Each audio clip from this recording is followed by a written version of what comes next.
Om Swastiastu. Good morning, Mrs. Ratmi.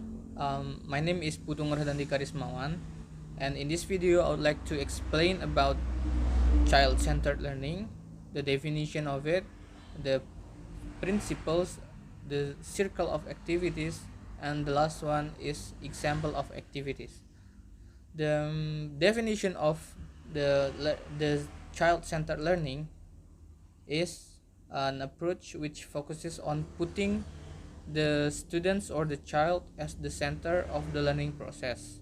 So by putting the students or the child as the center of the learning process, the students will be able to gain knowledge. They will have wider opportunities to gain knowledge by themselves, of course guided by the teacher.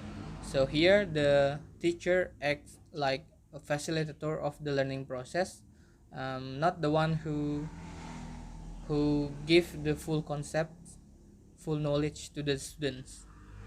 So by implementing the child-centered learning in the learning process, the students are expected to be more active in discussing something in the class. They also expected to be more active and involved during the process of creating something, involved in understanding a concept, knowledge, and also connecting the material, the topics to their life. Uh, by implementing student-centered or child-centered learning, the students and the child will be able to um, learn a material based on their needs, their interests, and their skills. So the learning process, the result of the learning process will be more important, will be more meaningful for their life in the future later on. So that's about the definition of child-centered learning. um, and then according to O'Neill 2005, there are 5 principles of child-centered learning. The first one is the students should have responsibility to learn by themselves, because if they don't have responsibility, there will be no class. And then the second one is the students should be or must be active, involving in every activity in the classroom.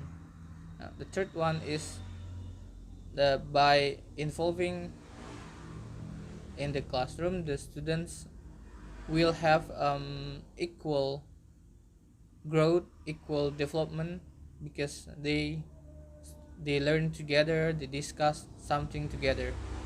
And the fourth one is the teacher will be facilitator of the learning process and also the resource for the students. And the last principle is the students will be able to see their self in different way, to see themselves differently after the learning process as the result of the learning. So that's about the five principles of child-centered learning. I will continue to the six activities, or the six circle of activities that the teacher should pay attention of while implementing the child-centered learning in the learning process. So um, the first one is noticing, and then wanting, taking risk. The fourth one is experimenting. The fifth one is succeeding, and the last one is linking. So the example of activity of the child-centered learning for me is playing role play. So the the teacher give the students a case, maybe in form of video, and the students should watch it, and then after the video there will be a case, and then the students will be in group, and the teacher should divide the students into groups, some groups, and each group will have different responsibility, different role play, and then by doing that, the teacher the students are able to